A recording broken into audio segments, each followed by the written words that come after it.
Bonjour à tous, bienvenue dans cette nouvelle vidéo de Destination Soi-même. Ici Taha Mouline et j'espère que vous avez la forme aujourd'hui, que vous vous sentez zen. Dans la vidéo d'aujourd'hui, j'aimerais vous parler du principe de réussite versus s'accepter. Je vous ai déjà parlé dans mes vidéos de ces différents concepts, je vous ai parlé de la réussite, je vous ai parlé du fait de s'accepter, du fait que je ne suis pas parfait, etc. etc. Et on peut très vite se retrouver confus avec ces différentes notions en fait. Parce qu'il y a la notion de la réussite, du fait de se dépasser, du fait d'atteindre nos objectifs, du fait de continuer à changer, d'avancer, d'aller en direction d'un nouvel objectif et d'un nouveau but. Et il y a également cette notion de s'accepter tel qu'on est, accepter nos défauts, accepter nos imperfections, accepter nos émotions. Et nous pouvons nous retrouver confus avec tout ça. On peut se retrouver confus en fait à se dire mais d'un côté je dois m'accepter, mais d'un côté je dois changer, mais au final c'est pas un peu contradictoire tout ça? Est-ce que vous vous êtes déjà posé cette question une fois en vous sentant un peu perdu, en écoutant les différents conseils de développement personnel, différentes vidéos, ou bien si vous lisez des livres, vous avez peut-être lu des livres qui disent justement, un qui dit de s'accepter et de s'accepter tel qu'on est maintenant, et l'autre qui dit de changer, de passer à l'action et de ne pas accepter notre quotidien. Donc au final, comment s'y retrouver dans la pratique, dans notre propre vie? C'est ce que je vais vous raconter maintenant. C'est parti!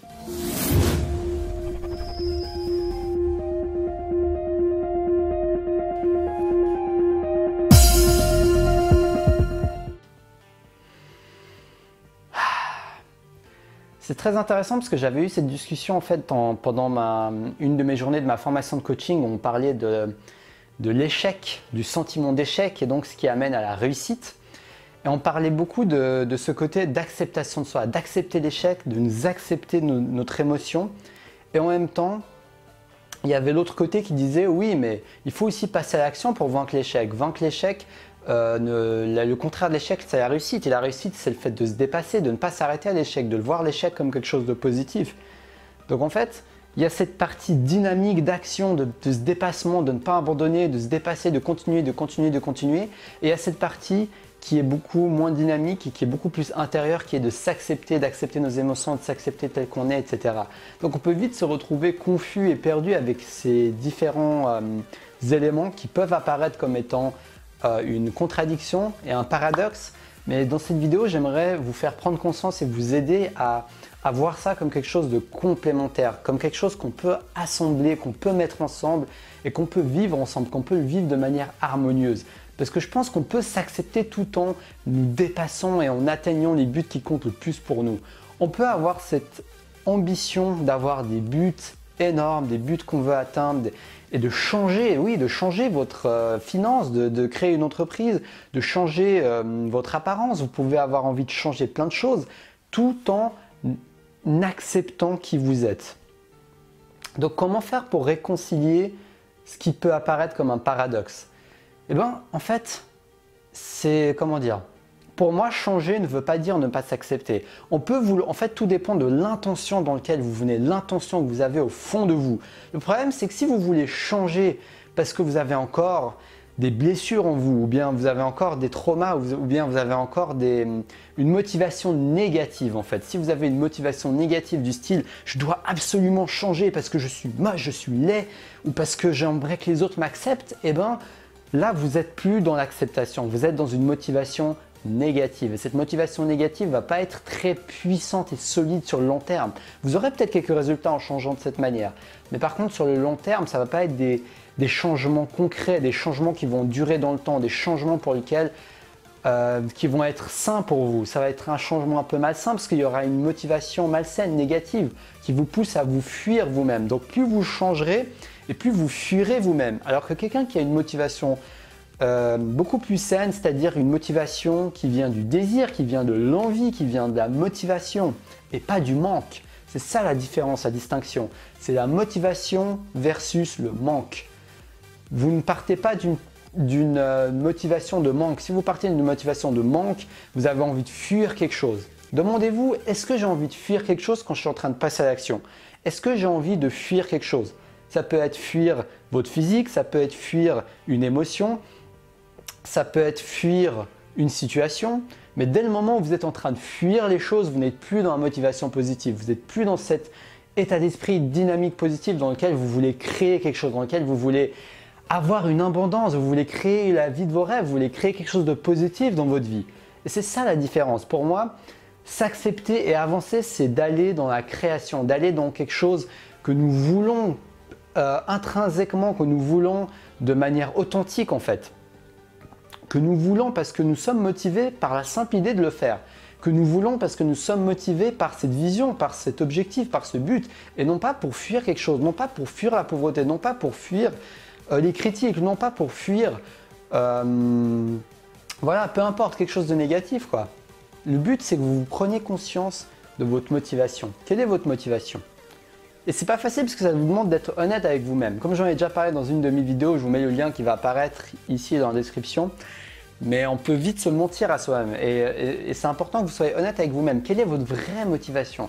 Si vous êtes vraiment honnête avec vous-même et que personne ne va le savoir, ni moi ni personne, quelle est votre vraie motivation qui vous pousse à vouloir vous dépasser, à vouloir atteindre ce but?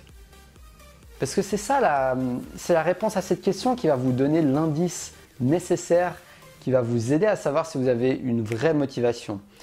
Et d'un côté, le fait de passer à l'action, de vous dépasser ne vous empêche pas justement de vous accepter. Vous pouvez vous dépasser et accepter vos émotions. Vous pouvez vous dépasser parce que vous en avez envie, pas parce que vous en avez besoin. En fait, c'est ça la différence. Vous vous dépassez parce que vous avez envie de vous dépasser, parce que vous êtes motivé de vous dépasser, parce que vous aimez vous dépasser, parce que vous avez envie de créer quelque chose et non pas parce que vous avez besoin de vous dépasser. Dès le moment où vous ressentez le besoin d'avoir quelque chose, vous n'êtes plus dans l'acceptation. En fait, vous êtes justement dans cet extrême de tout accomplir, de vouloir changer sans s'accepter. C'est ça en fait le manque d'acceptation. Le manque d'acceptation, c'est pas le fait de changer, c'est pas le fait d'atteindre la réussite, c'est pas le fait de devenir riche, c'est pas le fait d'atteindre des choses.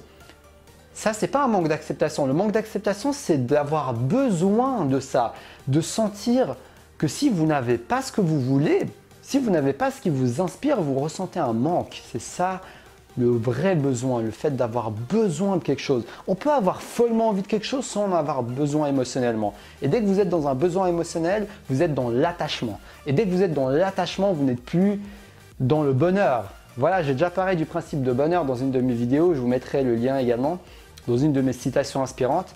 Mais dès que vous êtes dans l'attachement, vous n'êtes plus dans le bonheur, dans le bien-être, dans votre plus grand potentiel en fait. Vous n'êtes plus dans le... Vous dépendez de quelque chose d'extérieur en fait. Et dès que vous dépendez de quelque chose d'extérieur, vous ne pouvez plus avoir entre guillemets le contrôle de votre bien-être et de votre bonheur. C'est ça qui est très important d'en prendre conscience. Donc moi, ce que j'aimerais que vous reteniez dans cette vidéo, c'est que réussir, s'accomplir, changer n'est pas contradictoire avec s'accepter. C'est à vous de trouver un équilibre et c'est à vous de partir avec le bon état d'esprit. Vous pouvez changer, vous pouvez évoluer, vous pouvez vous améliorer et vous pouvez également vous accepter, vous aimer tel que vous êtes. J'avais fait un interview très intéressant avec une autre fille, une femme qui fait des vidéos YouTube qui s'appelle Marine. Je vous mets le lien, le sujet c'est comment s'aimer. Je vous mets le lien de cette interview, ça peut vous intéresser également. Mais en tout cas, pensez que c'est possible de s'accepter et c'est possible d'atteindre le sommet de vos buts, d'atteindre des ambitions très grandes. Le changement n'est pas forcément contradictoire avec l'acceptation. Le changement n'est pas forcément contradictoire avec l'acceptation de vous-même. Il faut juste que vous explorez votre monde intérieur et que vous vous rendiez compte si vous êtes attaché au regard des autres, si vous êtes attaché à la validation, si vous êtes attaché à l'envie de gagner de l'argent. Est-ce que vous voulez de l'argent ou bien est-ce que vous dépendez, vous voulez absolument ce fric? Si vous n'avez pas ce fric, vous allez vous sentir frustré. Est-ce que c'est ça ou pas? C'est ça en fait la différence. Donc voilà, je pense que je vous ai tout dit à propos de ce sujet. Donc pour finir, le détachement n'est pas une excuse pour ne pas passer à l'action. Et le passage à l'action massif n'est pas une excuse pour ne pas s'accepter. Vous voyez? C'est ça en fait. Les deux sont importants. Et c'est important de ne pas juste être l'un contre l'autre. De ne pas juste dire non, il faut que s'accepter, changer ne sert à rien. Ne pas être trop dans non, il faut juste changer et s'accepter, on verra plus tard. Non, c'est les deux. Les deux sont importants. Voilà, j'espère que cette vidéo va vous inspirer. J'avais envie de vous parler de ce paradoxe, parce que dans le développement personnel, il y a énormément de paradoxes qui ont l'air de paradoxes. Et parfois, il y a un peu de vrai, c'est un peu paradoxal. C'est à nous d'adapter cela selon notre période de vie, selon les moments de notre vie, selon nos objectifs, selon nos buts, etc. etc. Donc j'en parlerai de différents paradoxes de développement personnel dans de futures vidéos. Donc si vous avez aimé cette vidéo, n'hésitez pas à la liker, à la partager avec vos proches pour leur faire prendre conscience qu'on peut s'accepter tout en atteignant nos plus grandes ambitions. N'hésitez pas à vous abonner parce que je fais une vidéo du lundi au vendredi. Je vous inspire, je vous aide à passer à l'action pour atteindre vos buts de vie, pour atteindre ce qui compte le plus pour vous et justement pour que vous atteigniez votre potentiel maximum et votre passion, vous puissiez vivre de votre passion. Si vous êtes intéressé, j'ai une formation qui s'appelle Comment vaincre la peur de l'échec. Je vous mets le lien dans la description de la vidéo, c'est offert. Et si vous vous inscrivez à cette formation, vous m'envoyez un email et vous pouvez recevoir par tirage au sort 2 heures de coaching que j'offre chaque mois. Donc 2 heures de coaching offerts, donc profitez-en. Et je vous dis un grand merci de me suivre. Merci à toutes les personnes qui regardent mes vidéos, qui les like, qui les commentent. Votre soutien m'aide à faire grandir mon business, à faire grandir ma passion qui est de vous aider à passer à l'action. Donc je vous dis un grand merci et à la prochaine pour une prochaine vidéo. Restez passionnés.